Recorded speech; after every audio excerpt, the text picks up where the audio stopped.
Representative Searoyce, I think you're making a quality point about University of Maine, what they're able to offer. Again, it's all about cost. What is it going to cost if I put in wind power over the next 30 or 40 years? We just saw it happen in Yellowstone. They spent $144 million on wind power. I'm sorry, on solar panels, and over a 40-year period, it averages out that they're going to save $183,000 a year. And when you look at it, when you did the math, it took them over 40 years to pay back the initial cost, and then you still had all the maintenance and upkeep that didn't even count. So I think we're going to look at cost, but weatherization at home is very important. And the only other comment I wanted to make is that we can't put all our eggs in one basket. We can all get off oil, and if we all get off oil and go to wood, guess what? The price of wood is going to go sky high. If we go to natural gas only, the price of natural gas will go sky high. We've got to have a very balanced approach with how we move people off oil or who stays on oil. Thank you.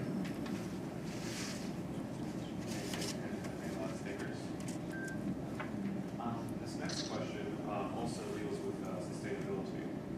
The Androscoggin River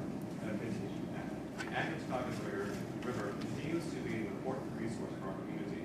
What have you done, and/or what will you do to protect the health of our river? Well, this is right up my alley. Actually, it's on my committee work. The history of the Androscoggin River and its pollution is I could go on for hours about it this evening. But basically, right now, there are two problems with the river and getting it cleaner and upgraded to a higher standard. Currently, is a Class C river in Lewiston-Auburn.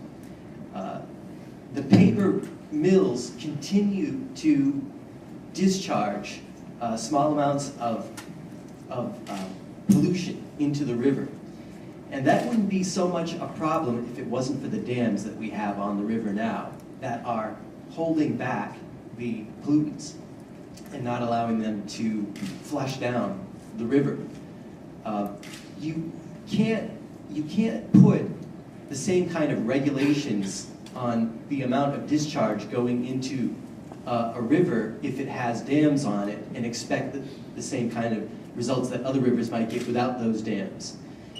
The most polluted section of the river is just north of the city over the large Deer Ribs Dam. And that reservoir behind that dam, which has been created, is the worst part of the river. And they have the state is working with the company that owns the dam to discharge oxygen into that section of the river, so that at least we can have some fish that can live there and not die off. I don't see tearing down the dams to be something that is going to happen anytime in the near future. We can certainly continue to work with the paper industry to get them to reduce the amounts of pollution that they're putting into the river now. The third major component is the municipal discharge coming from our sewage, our street sewers. And, oh, sorry, okay. So we're working on it, and hopefully we'll get that up to Class B soon. Also, I'd like to add, I've been working on the Androscoggin River since 1988. That's 22 years. I had color, odor, and foam bill in 1988. We passed it, vetoed, passed it again in 1989. It was vetoed again. The Governor McKernan passed it a 30 in a row in 1990, and he did finally sign it on the Lewiston-Auburn Bridge. And 1996, I had the dioxin bill, and yes, I have to confess, I'm the one that convinced Governor King to jump in the Kennebec River with me, rather than giving a speech to talk about and show future uses of rivers. I had a phosphorus bill in '02, and I've had a couple of municipal sewage bills since then. And my point all along was that we could continue to keep a lot of our paper mill jobs. The cleaner the river got, it would help our economy. And while we're proud of the fact that that now Livermore Falls has a new park next to the Androscoggin River. And we have a new Riverlands State Park in Turner and Mead for 25 acres, 2,500 acres, getting ready to come on board. And we have a hearing last night in Lewiston on there, proposed new 2 miles of trails next to the Androscoggin River. This is what Lewiston-Auburn has done with the river. This is all economic development activity that I think is a great example of when we try to work on protecting our environment, improving the quality of our river. It's really helped bring more economic activity and quality of life. I started in '85, the river had a good ground coma and nobody wanted to be near it. The problem we have now is more people want more access points to the river. So it's come a long way.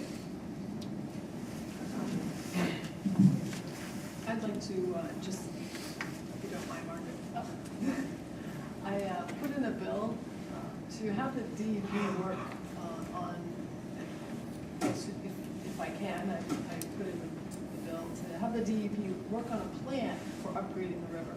Because part of the problem we've had in Augusta in terms of the river is we don't know, the dischargers don't know what effect it would have on them if we were to just change the classification. Because as soon as you change the classification of the river, the dischargers have to meet that standard or they can be fined, and there could be a whole host of issues. So that's a problem for the municipalities. Auburn has one part of our stormwater overflow project still to go. Lewiston has quite a bit still to go. Paper companies, their licenses allow them to put a certain amount of pollution into the river. And without knowing what that will cost the communities and the dischargers, it would be irresponsible to just automatically upgrade it and then have that effect happen overnight. So I think that is the best approach to take, to have sit down with the department and find out what it is that we need to do and what is it going to cost us to get the river as clean as we'd like it to be, to really help our communities. Thank you. And I think that, of course, everything always comes down to money, because in the Norwegian countries, the paper mills don't discharge any pollution. The technology is available, the technology is here now, and if the paper mills wanted to make that investment, they absolutely could. The river, number one, I really want to thank Commissioner Marcus for all of the work that she did when she was serving in the legislature with her leadership in cleaning up the Androscoggin River. It is just, it made such a wonderful difference, and thank you. But it is an economic development engine in this area and along the entire Androscoggin riverfront. I think that, again, it's shameful that the cleanliness of our water and our environment comes down to just the lack of investment, and it's just going to leave the rivers polluted for generations to come, and people that are using it today really have very little regard for what we're leaving behind. So that's my take on it, and we've come a long way, but there's a long way to go.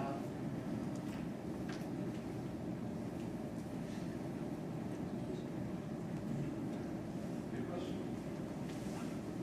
How, this is really general, how would you bring in new business into the state?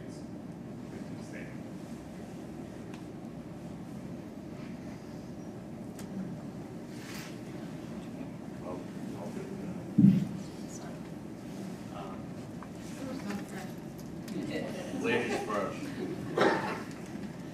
I think the most important thing that we need to do is lower our income tax and export some of our taxes to non-citizens. And I think that would go, leaps and bounds with what the district to the state.